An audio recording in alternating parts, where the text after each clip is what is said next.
ഉണ്ട് കേട്ടാ. പാട്ടുകാരനാണല്ലേ? ആര് പാട്ടുപാടി? നിങ്ങളിപ്പോ പാട്ട് പാടിയില്ലേ? അത് പാട്ടുപാടിയതല്ല, പിന്നെ വന്നൊഴികൽ അവിടെ കാലടിച്ച് വേനുകൊണ്ട് കരഞ്ഞു. അതാണ്. അതെ, ഇവിടെ എന്താ പരിപാടി? എന്താ ഇവിടെ വന്ന് കളിക്കണേ? അന്ന് വെച്ചാലേ ഭാര്യ എന്തോ ഒരു സാധനം മേടിക്കാൻ പറഞ്ഞിട്ടായിരുന്നു. ഓക്കെ, സംഭവം മറന്നുപോയി. അപ്പൊ അത് അന്വേഷിച്ചോടിക്കാണ് ഇവിടെ സെറ്റ് ചെയ്ത കാര്യങ്ങളൊക്കെ ഉണ്ട്. അങ്ങനെ കയറി വന്നു. അതെ, സാധനങ്ങൾ വാങ്ങിക്കരുത് സൂപ്പർ മാർക്കറ്റ് കോമഡി ഉത്സവത്തിന്റെ ഫ്ലോറാണ്. അത് അറിയാലോ, അതൊക്കെ കാണുമ്പോൾ മനസ്സിലായല്ലോ. ഞാനൊരു കലാകാരൻ കൂടിയാണല്ലോ. ഓ, കലാകാരനാണോ? അത് എന്നിട്ടാണ് ഇങ്ങനെ മദ്യപിച്ച് മതോന്മത്തനായി നടക്കണേ? നിന്നെ കലാകാരൻ പറഞ്ഞു മദ്യപിക്കാൻ പാടില്ല. പട്ടക്കനായിട്ട് പാട്ട് പാടും. അതെ, പാടുവോ? ചെറിയൊരു പാട്ട് പാടും. ഓക്കെ. കുച്ചാണ്ട് അവിടെ വീഴരുത്. എനിക്കറിയാം, ഡിസ്റ്റർബൻസ് ഉണ്ടാകും. എന്റെ പാണം കത്തണുമ്മ, വയല് പൊട്ടിച്ച് പാപ്പുണ്ടാക്കണുമ്മ, അച്ഛന് വേണോടി നിനക്ക്, എമ്മച്ചു വേണോടി, അച്ഛന് വേണ്ടി എനിക്ക് എന്റെ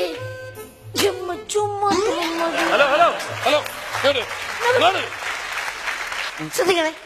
ഈ നിങ്ങളൊക്കെ പറയുന്നില്ല ഞങ്ങള് കള്ളുകൂടിയന്മാര് ക്യൂ നിക്കണ കാര്യം ഭയങ്കര കുറച്ചിലായിരുന്നു. എന്റെ ഭാര്യക്ക് ഭയങ്കര പുച്ഛമായിരുന്നു. ഞാൻ ക്യൂ നിന്ന് എത്ര നേരം ക്യൂ നിക്കണമെന്ന് പറഞ്ഞു. പക്ഷെ ഇപ്പൊ രാവിലെ ഇറങ്ങും വീട്ടിൽ നിന്ന്, എന്നിട്ട് ബാങ്കിന്റെ മുമ്പിൽ പോയി 3 ദിവസം ക്യൂ നിൽക്കും. വെയിലത്ത് കിടന്ന് ക്യൂ നിൽക്കും. പക്ഷേ നിങ്ങൾ ശ്രദ്ധിക്കണം, ഞങ്ങൾ കുട്ടിയന്മാരുടെ ക്യൂലൊക്കെ ഒന്ന് നോക്കണം. എന്നാ സൈലന്റ് ചിരിക്കണ ചിരിയൊക്കെ കൊണ്ടു ആന്റെ മതം പൊട്ടിന് പോയി. പിന്നെ ഇടക്കിടയ്ക്ക് 2000 നോട്ട് ഉണ്ടായിരുന്നു. അതാ ഞാൻ ചോദിച്ചത്, 2000 നോട്ട് കണ്ടോ? ഉണ്ടായിരുന്നു. എങ്ങനെയുണ്ട്? ഇതുവരെ ഇറങ്ങിയ നോട്ടുള്ള കളർഫുൾ, വളരെ കളർഫുൾ നോട്ടാണ്. ഒരു കാര്യം നിങ്ങൾ കേൾക്കണം, ഈ 2000 നോട്ടേ അതും ഭാര്യയും തമ്മിലൊരു സാമ്യമുണ്ട്. 2000 നോട്ട് ഭാര്യ എന്ത് സാമ്യത? കളർഫുള്ളാ. ഈ സംഭവം കിട്ടാൻ വേണ്ടി നമ്മൾ കുറെ നാൾ കാത്തിരിക്കും. കിട്ടിക്കഴിഞ്ഞാ ഒരു ഉപകാരവും ഇല്ലെന്ന് മാത്രമല്ല, മാറാനും പറ്റത്തില്ല. സത്യമല്ലേ?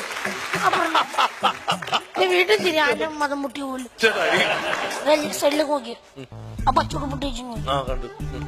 ആ ഒറ്റ ഒരുത്ത് കാരണം ഞാൻ നിന്നോട് ആവശ്യമില്ലാത്ത കാര്യങ്ങൾ സംസാരിക്കില്ല.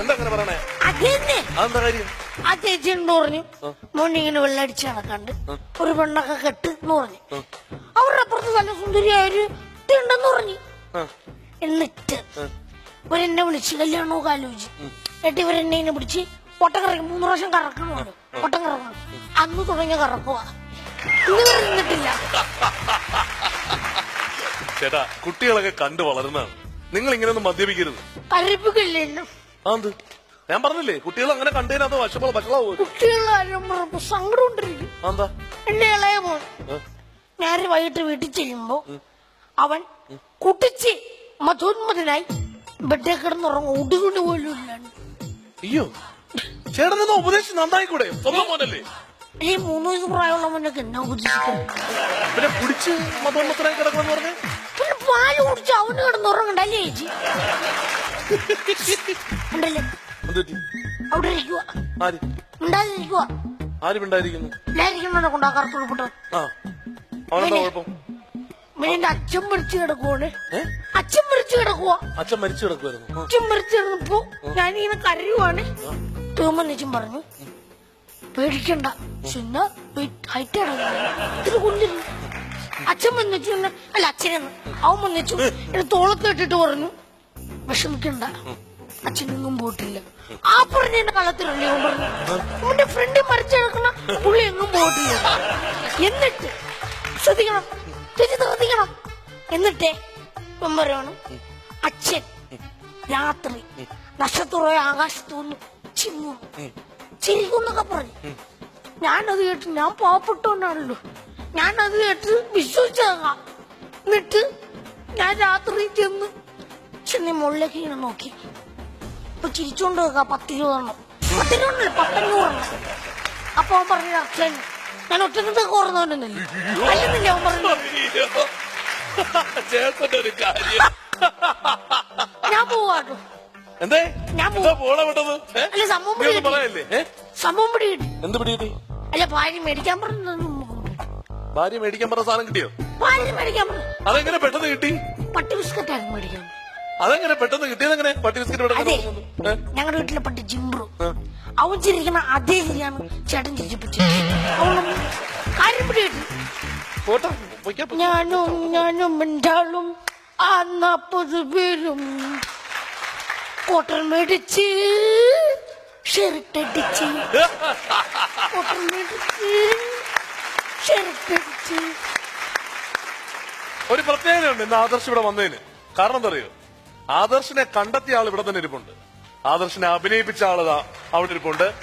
കട്ടപ്പനയിലെ ഋതിക് റോഷന്റെ ഡയറക്ടർ നാദിർഷാക്ക ആദർശിനെ ധർമ്മജന്റെ കുട്ടിക്കാലം അവതരിപ്പിക്കാനായിട്ട് ക്ഷണിച്ചിരുന്നു. പടത്തില് കട്ടപ്പനയിലെ ഋതിക് റോഷനിൽ ധർമ്മജന്റെ ചെറുപ്പകാലം അവതരിപ്പിച്ചിരിക്കുന്നത് ആദർശാണ്.